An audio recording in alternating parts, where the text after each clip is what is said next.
we can make such a difference to businesses if we get it right. Well, we do get it right. Of course we get it right. But we are game changers. And that's what I love. I love bookkeeping. Hello, everybody, and welcome to the I Love Bookkeeping Show. I'm your host, Ben Robinson, and thank you for being with us today. I know something about you. I know that you are either an aspiring bookkeeping professional or you are an existing bookkeeping professional. And in both routes, we both want to create a life that we desire and a life that, quite frankly, we deserve. And so the reason that we have the I Love Bookkeeping Show is to impart wisdom, to teach and to impart what works, what doesn't work, and most important, to chat with our guests. Our guests are the best part of the show because we gain insights into other people, the challenges that they face, solutions, the opportunities that are in front of us. And it's just a chance for us to grow as a profession. So thanks for being here with us. Now, speaking of guests, we've got a very special guest. It's somebody that I've had the pleasure to meet now on a few occasions, I believe 2 to be precise. She lives in the LA area. Just a great, wonderful, bubbly personality. She says, though, that back when the dinosaurs walked the earth, she graduated with a degree in accounting in the UK. And that's not the University of Kentucky. That would be the United Kingdom. And she has had a background working for large companies like Honda in the UK, working with big softwares like SAP. And over the course of the years, she's developed this acumen of accounting and bookkeeping. But then at one point, she had this wild hair that she wanted to start her own bookkeeping business. And that's kind of where we will start the journey today. So welcome to the I Love Bookkeeping Show, Jackie Anthony. Hey, Ben, how are you doing? I'm doing very well. Now, are you trying to do an American accent, or was that? Maybe your accent's rubbing off. I'm sorry. I shall put my elocution voice back in place, and we'll go from there.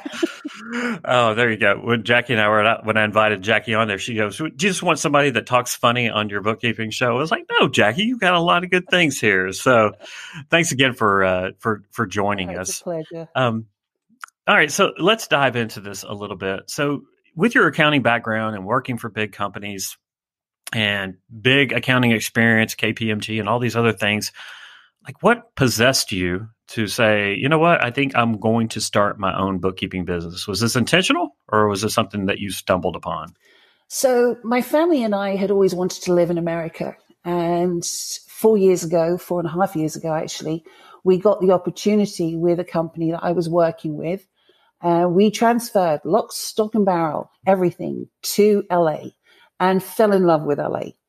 But for various reasons, it didn't work out. But we didn't want to go back. And we did a lot of investigation. We met another expat who had set up his own business. We spoke to an immigration attorney. I needed to set something up that was relevant to my degree and my background for it to be successful in the eyes of immigration. So that's what we did. And I stumbled across Business Bookkeeper Launch probably in August of 2016 and thought, wow, I have to do this because I need to understand are there differences. The reality is there isn't really differences, but it was an amazing experience to go through that, pick up so much more that I'd probably forgotten, and bring along that whole marketing aspect that really enabled me to get going, to put this business, not just the plan for immigration, but actually make this business real. And I'm loving it. I never wanted to be a business owner. I never intended to be doing this, but boy, what a gig this is. That's awesome. No, would you ever see yourself going back to being an employee for someone? No. And I just think there is so much we can do. I have yet to take on a client that has had a good bookkeeper, let alone a great bookkeeper. There is just, we can make such a difference to businesses if we get it right. Well, we do get it right. Of course we get it right. But we are game changers, and that's what I love. And I love it when my clients come back and go, my gosh, look at this. I learned so much. We're going forward together. And that's a great feeling. Absolutely. Okay, so you said you found Bookkeeper Business Launch in August of 2016, and you went through the program. What happened after you invested? What happened after you got involved in the activities and the implementation? Um, I actually launched the business on December 1, 2017, but I did go on holiday to Reno for 3 weeks. So I guess it really was officially 3 weeks to Reno? Yeah, we got friends there. Actually, Okay. I started this in 2016, but Okay. officially, I guess my real launch was the beginning of January. And I had joined a leads club because we didn't have a network here. I didn't have friends and people just around the corner to go and sell my business to. So I went to Leads Club and signed my very first client on January the 12th, 2017. He's still with me. I love him to pieces. Bless him. He's tiny, but we all start somewhere. And I did a lot of silly things. You know, I invested in SEO. I took some advertising, complete and utter waste of time. I got a couple more clients. I was trying to do marketing myself. I would get some clients, stop everything into cleanup mode 2 months down the line. Gosh, I've got no pipeline of leads. Right. Restart the marketing engine, win a couple more clients, start. And I think on one of the Facebook groups, we just spoke about it and you said it's feast or famine. And it really was. Yes. And I probably did that until about September of that year that's when I started standing back and thinking, I've got to stop this and I've got to stop trying to do everything and start bringing help on board to make a difference. But that didn't happen overnight. Sure. You know, it takes time. So you had that one client that you got on January 12th of 2017. How many clients do you serve now?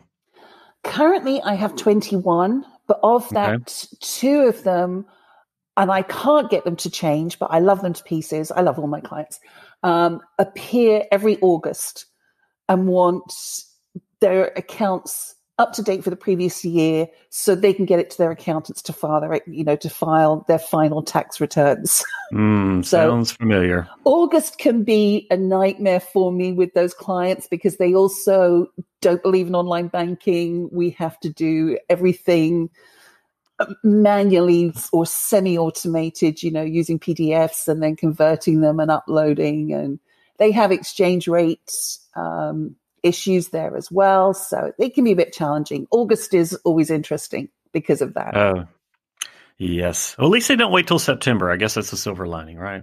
It's only because I start nagging now sort of from the beginning of July. Okay. All right. So you start nagging early. That's awesome. I love it. So you got 21 clients now. And most of them are monthly recurring. Yes. That's right. You're doing work every single month, getting paid every single month for that work, right? Yep. Okay. What's the favorite part about your day-to-day work? Like now that you have your own business, what's your favorite part? Really, it's the analyzing the numbers. It's manipulating the data to see what insights we can get. I have a couple of clients where we really do some deep analytics on where we are, plus forecasting out to the future based on the data that we're seeing. That's what I get a real kick with, where I know I'm making a real difference. I think you talk about trusted advisor level. That's really what I want to do. I love making a difference. Doing the numbers is just doing the numbers. Interpreting the numbers and helping business owners make changes in their business based on what the numbers are telling them. That gives me a real kick. Awesome. I just made a note to myself. You probably saw me writing here that you would be somebody great to have alongside me at the September intensive. I'm definitely coming. Yes. Well, you may be teaching. You just don't know it yet. Cheers. I may voluntold you. No, that would be great. And that's awesome. And so that's from a business perspective, but is there a time I love to get up at 5 a.m. and drink my coffee, or is there like something in your life that now you could do by having your own business that before when you worked for someone else that you couldn't? At the moment, no. I work every single day of the week, which is a problem. Yes, which is what we're going to talk about here in a minute. The only time I get a real break is, on Sundays to cook all my son's dinners to take back to college for the rest of the week. So he very generously allows me those 4 or 5 hours off to cook. Oh, such a nice son. Yes. Yes. Oh, gosh. Oh, that's tremendous. All right. So obviously, like a lot of us, we go into a business and we're like, oh, I just hope I can get clients.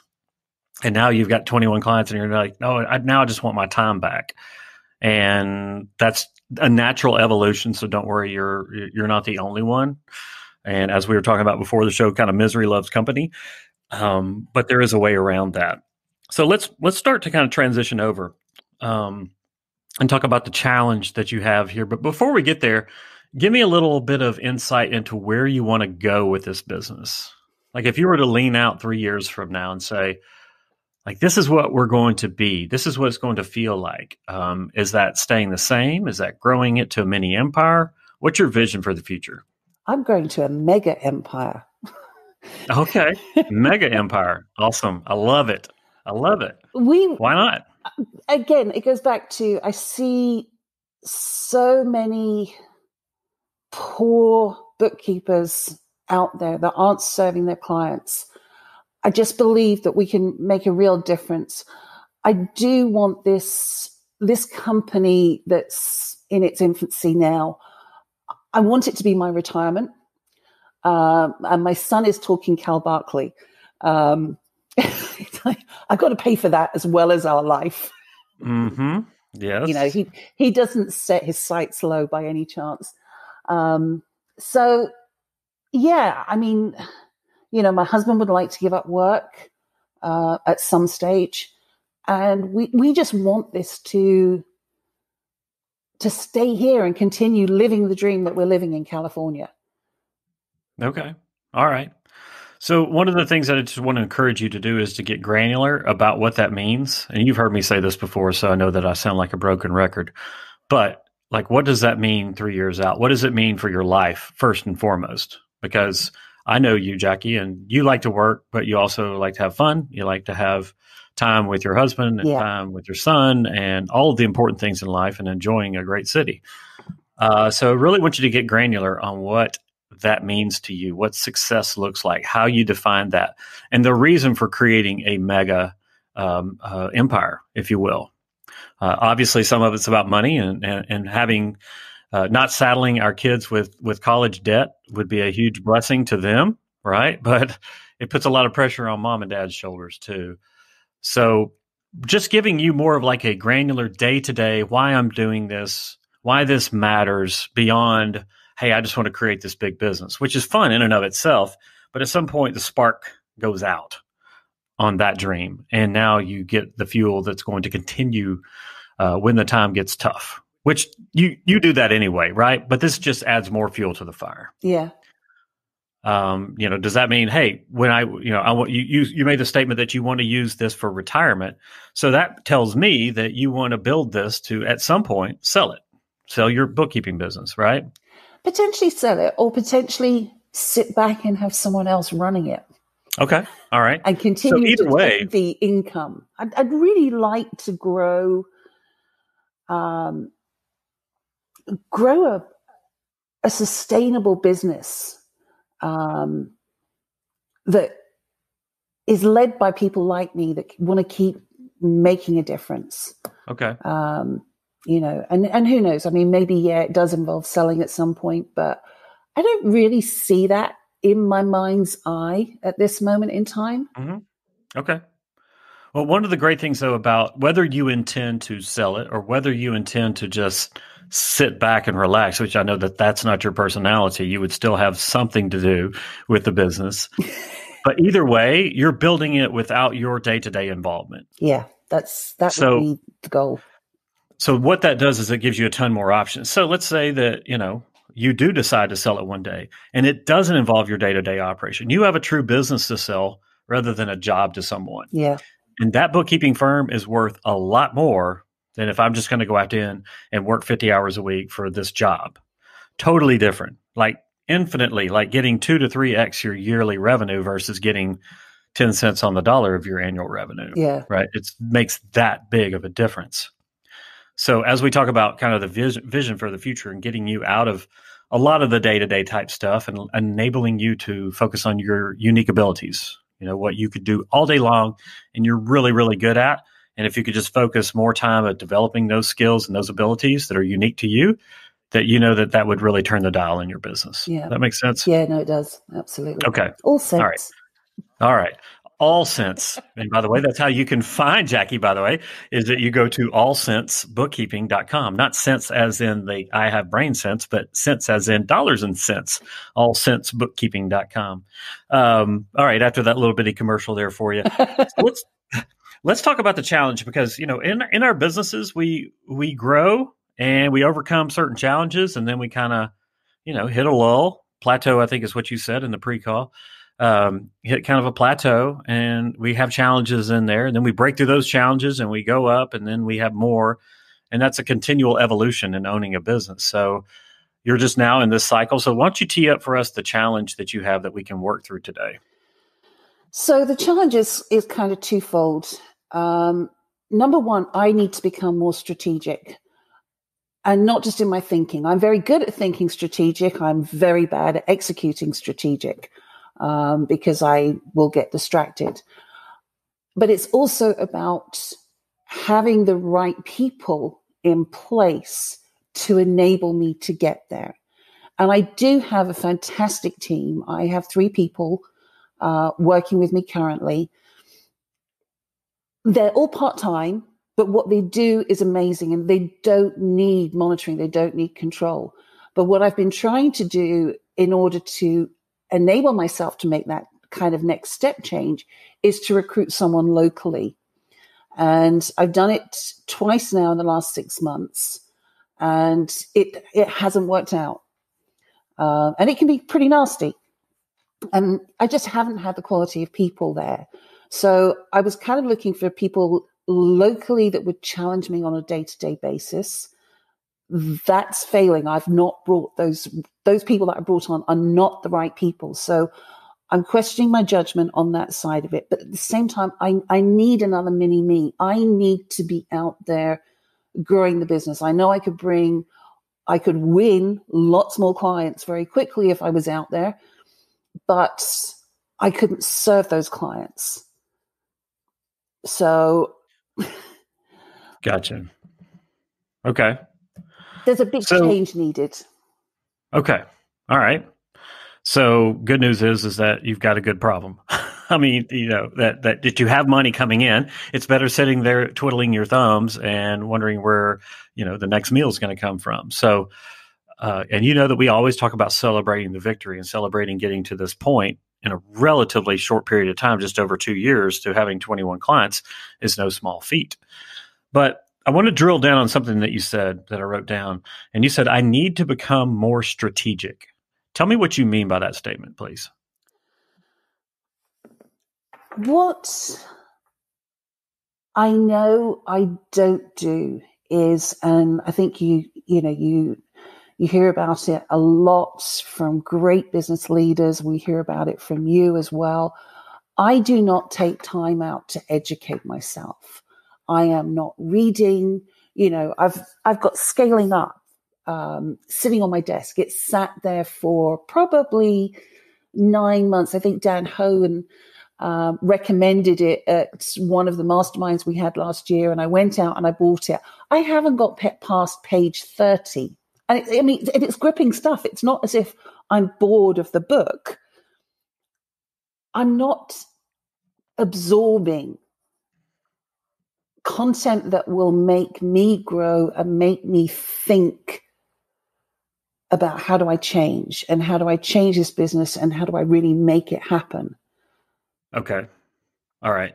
So by strategic, based upon that statement that you just explained, would you say that this is time to work on your business and work on yourself as personal development? That's what you mean by changing to becoming more strategic? Yeah, I have to up my game. If I'm going to make the business what I really want it to be, I need to be a leader and not a doer.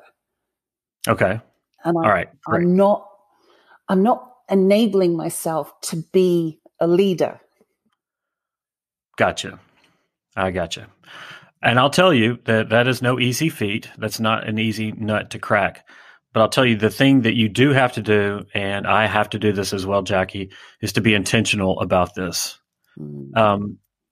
Since you like having books around that you don't read like me, I have a whole. You may have seen my office when you were here at my house, or not. It's a storeroom basically for books that I have not read that I have the best of intentions to. But one of the books that's really key and made a big difference in my life is 7 Habits of Highly Effective People by Stephen Covey. That's a classic. It's been around since the 80s. It's not a new book. But one of the concepts that he has in there, one of the 7 habits actually, is first things first. And that's saying, what are the first things? What are the primary things? What are the things that really turn the needle in my life? And you said it. You hit the nail on the head that it's about personal development and it's about working on my business rather than just working in my business and keeping status quo. Yeah. So Stephen Covey in this book goes into more detail about how people did this and all of that. So you can obviously check that out. But the big key takeaway for me is that we have to be intentional about this time and we have to schedule this first. Yeah. We have to schedule this first, and we have to put this when we are most alert. So if we are most alert at 8 a.m., this is when we need to be doing this stuff. We need to give it our best because we need to have mental capacity. We're using our conscious mind and not our subconscious mind by, mindlessly, I say that word loosely, reconciling bank accounts, making journal entries, doing the payroll and stuff like that. One of the things, we just have to be intentional about this. We have to schedule the first things first. We have to make sure that our calendars are blocked off for this time when we are at our best so that we schedule this. And this is easier said than done, right? Mm-hmm.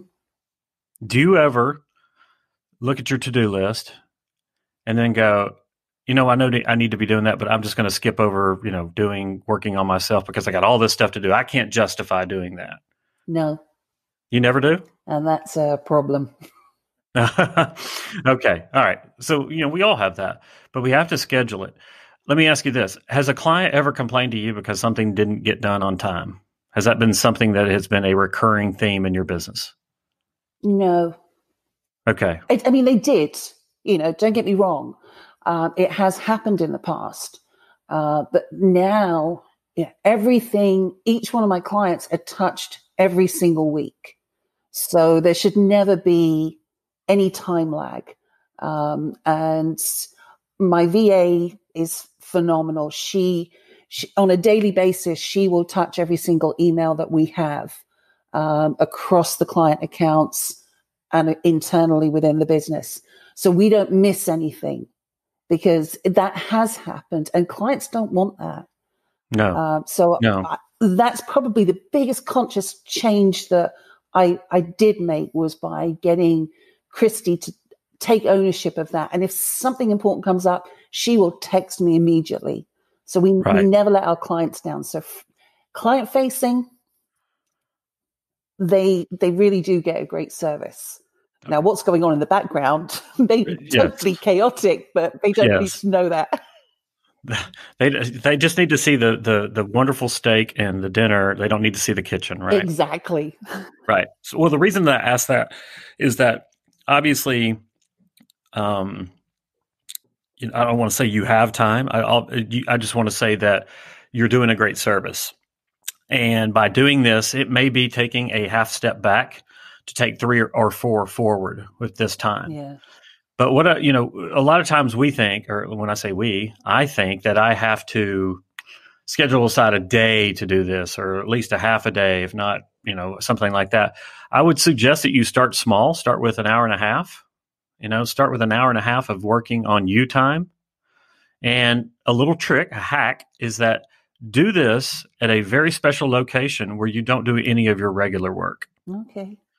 So it could be at the Santa Monica Pier. It could be at Starbucks. It could be in your backyard, but make it some unique location where you go so that when you're there, you're tricking your mind into saying, this spot is all about working on my personal development and working on my business. This spot is all about working in my business. Yeah. And you can change that spot up, but don't make it where you do the normal day-to-day type of work, please. Because that right there, our brains are wired for doing the same thing time after time. And then one of the things that you said in your challenge here, but we hadn't gotten to yet, but that, you continually to find yourself doing the busy work that you've been doing for a long time. And that's because your brain subconsciously is just doing it. The path of least resistance we follow, that's wired into us.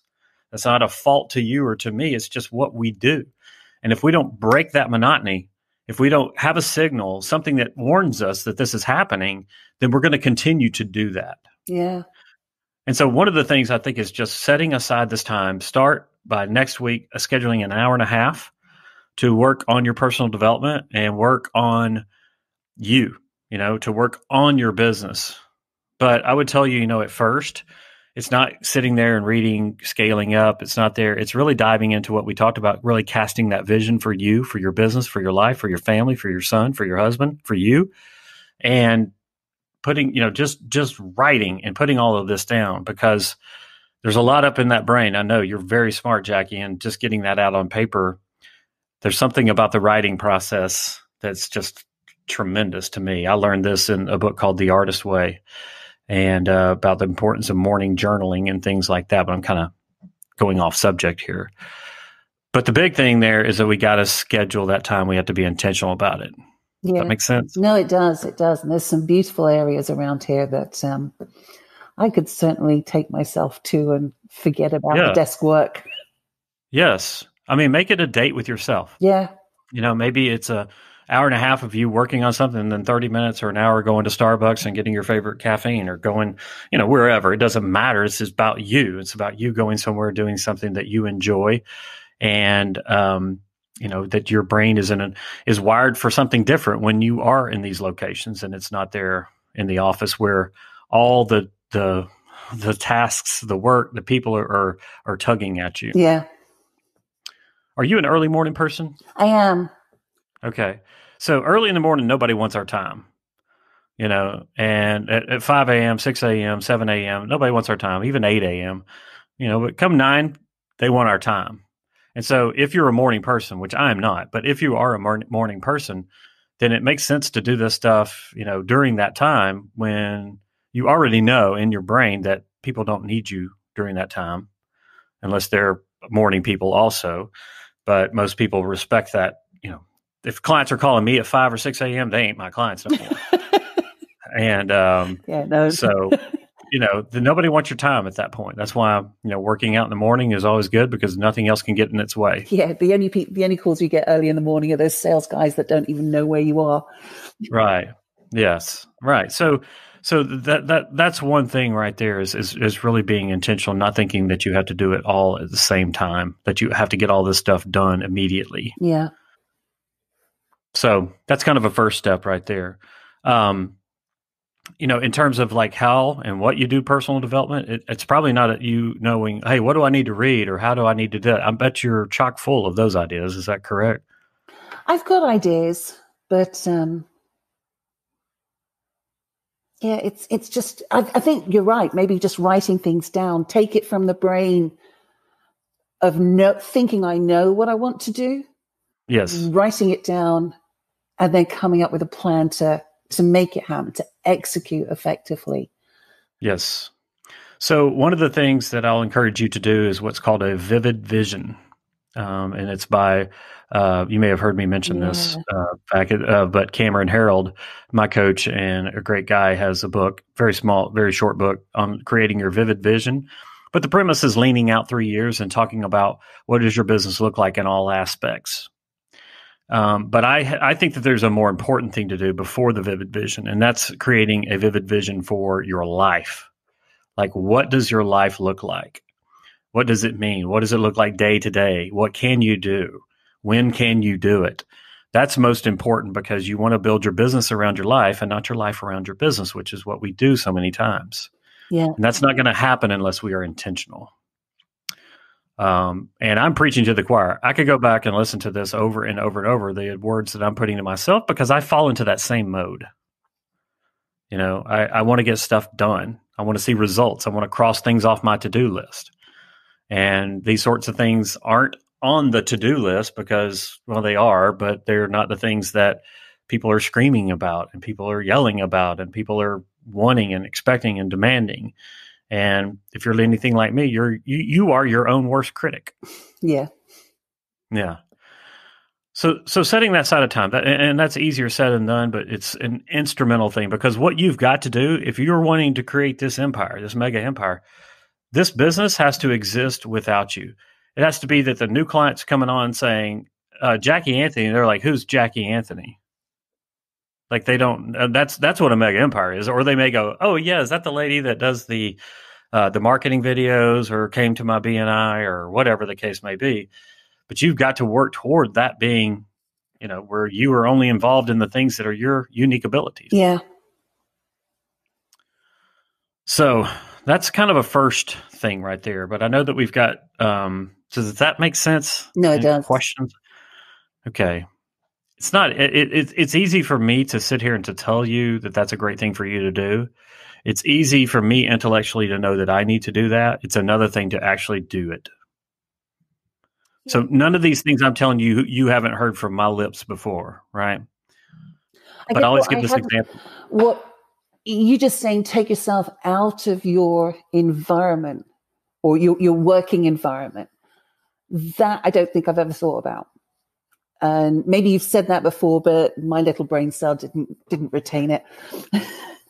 But yes. That I think is absolutely the key for me to do because I have put things into my calendar before of take this hour and then you're like 15 minutes late and you're 30 minutes late. But because you're still sitting in the same chair, you don't do it. Right. And get distractions away from you, cell phone, computers.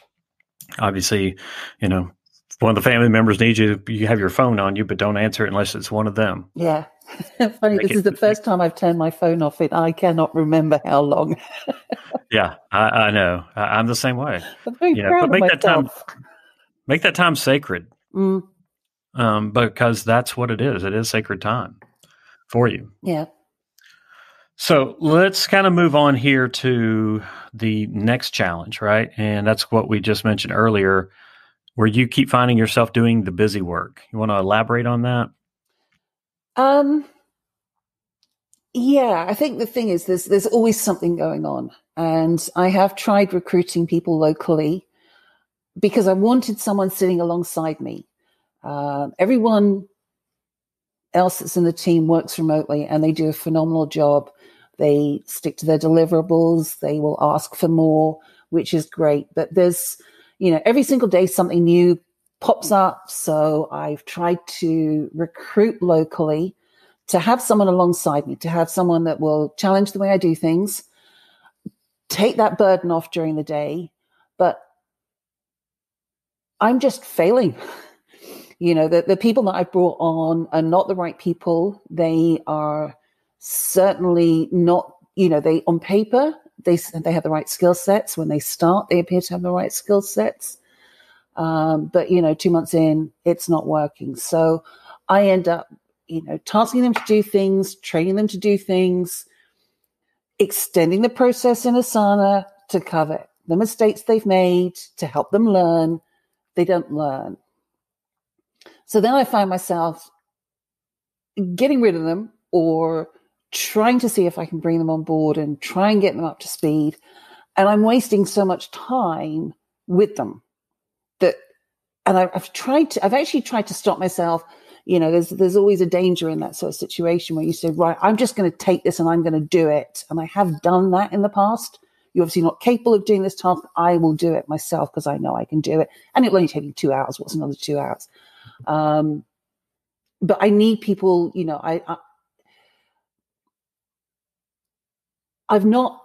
the local people have not been outstanding people, but I need to have some outstanding people alongside the current team to get me to stop doing the busy work. Okay. All right. So let's drill down on this a little bit. So you mentioned that you want somebody to challenge and push you, right? Mm-hmm. So where's that coming from? It's coming from the very first person that I worked with, and she was working with my husband at Porsche. She's a German lady, absolutely amazing. And if you can imagine someone Germanic, this was Stephanie, but she was loud and vivacious, and she just came in like a whirlwind. She was the one that actually installed Insana to start with. She challenged everything I did. She started working with me because she had done a QuickBooks course at the local college here, and she wanted to use what she'd learned. And she was just great. But what she brought to me was that realization that just because I do something one way, it doesn't make it right. And she had that character that would say, Jackie, what the heck is this? Why? And you still go, oh, yeah. So having that different viewpoint, I loved her personality. She was absolutely great, but she got absorbed back into her full-time job that became like a two-person full-time job. So unfortunately, she had to move on. And it was that experience with her that made me believe I needed someone sitting alongside me. Okay. So let's break this down a little bit. So that sounds like a coach, an accountability partner, a mentor, kind of is what that sounds like. So what I might ask you in turn is, what if you were to go back to this person who you already know you work well with, who already has some good insights, who already understands your business a little bit, and ask them to give you 2 or 3 hours a month of coaching and challenging, of really kind of helping you to grow, because obviously there was a connection there. So maybe she can't sit beside you on a daily basis, but maybe once a month or once every other week, she could come and ask the hard questions. And that gives you a little bit of accountability there. I'm just noodling here, that might be something that you want to at least think about. Yeah, I'd never thought of that. And I mean, she loved being here. And she always kind of said, when the business got big enough, she would work with me, although she has just been offered another position. She's left Porsche and she's got a 75 grand a year job that she's really doing great at. But sure, that's a good idea. She probably wants to earn, extra money, because I know living in LA is not cheap. And you want to try living in London? Oh yeah, well, yes. We think it's always cheap. More expensive. Yeah, yes. So that might be something that you could do to satiate that need for accountability. Somebody to help you see what you can't see, the trees for the forest, or the forest for the trees. That might be one thing to do right there to kind of, because to me it sounds like, that you're really wanting more of a coaching type of role or a partner type of role, or as you get bigger, really somebody who's a COO, a chief operating officer, because you as CEO, when you hire a COO, that should be somebody who complements your weaknesses. So if you're really good at marketing and sales and you're not so good at operations, that person is really good at operations. Or if you're not good at finance, but we all are good at finance, right? But somebody who just complements your weaknesses, we should be. But that's later on down the road. So that's the first step I would take, is I would say, hey, I love working with you. You challenged me, you did all these things, and this is what I'm needing. Would you be interested in 4 hours a month, for $100 an hour or whatever, you're $50, she earns $37.50 an hour now. So, I bet she would. Yeah. So that's one thing. Let's go. So you have 3 people and you said none of them are full-time, correct? That's right. Okay. Do any of them want more hours? One of them does. But he's also a firefighter. Right. So a literal firefighter. Firefighter. Okay. Yeah. Right. Gotcha. What a fantastic person to have on the team. Yes. But he does. So he will do 2 24-hour shifts a week. Typically one day at a weekend, one day during the week. And he's always saying, give me more. He's got his own business. He's been through BBL. He didn't have any clients when he started. He's got 3. I think he's what he's really enjoyed is learn. There's so much more when you get out and you're actually doing our job, that you don't learn in textbooks. There's so many things that go wrong, and he's loved sort of learning all of that, but he also likes hearing the problems that I have with clients and knowing that he's one step removed from it. So, and he views the money that he gets from me, he puts it to one side, and he and his girlfriend can go and have vacations wherever they want in the world and do whatever they want. His full-time job and his own business will pay the mortgage.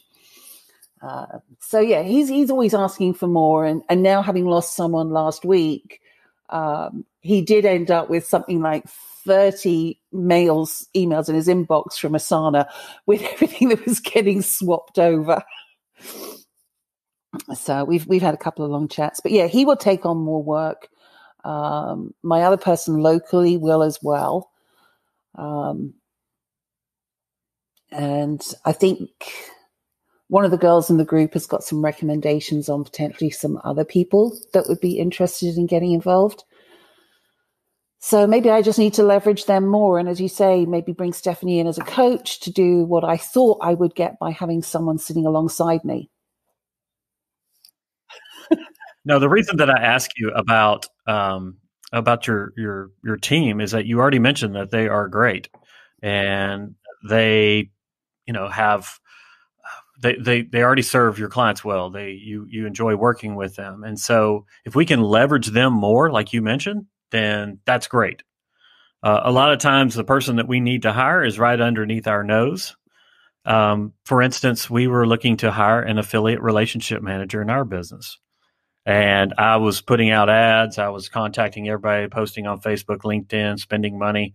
And I got on with my coach, kind of like what we're doing here. And he said, well, have you thought about somebody internally? And bingo, there it was. The person that I needed to hire all along was already within our organization, Faith. We just needed to train her in a different role, but she already had 90% because she knew our product better than anybody, which is the most important aspect, one of the most important aspects of that job. So I think leveraging those would be the first thing that I would do. Yeah. And really start to do the things we talked about in OPP, outstanding processes and procedures, start to do that task audit, start to take the things off of your plate and put it onto them. And then finally, if you like working with those people, guess who they know? People that are like them. Yeah. We tend to hang around with people, we've always said, you are the sum total of the 5 people you hang around most.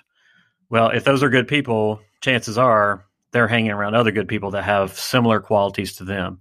Now, they may not like bookkeeping and stuff like that, so it's not everyone, but it may not be bookkeeping that you're looking for, right? Maybe looking for a certain skill set. You may be looking for a certain talent. You may be looking for a personal attribute, something like that.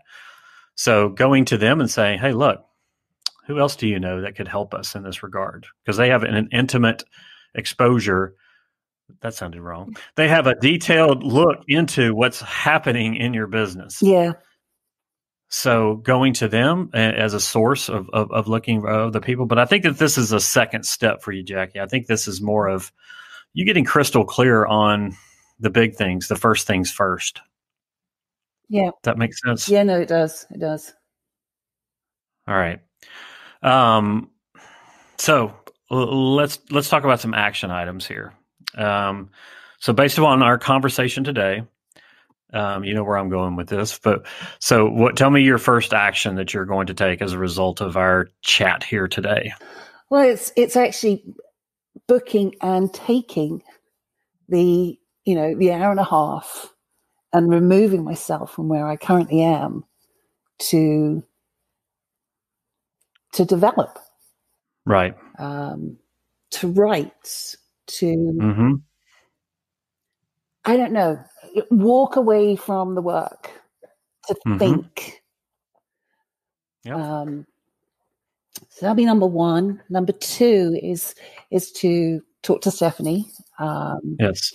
And see if she'd be interested in doing that. And I had actually been thinking about a coach, but I kept putting that off. I just thought I'm not big enough. But, the way that, you've talked through this today, maybe, I probably do just need a coach rather than someone local.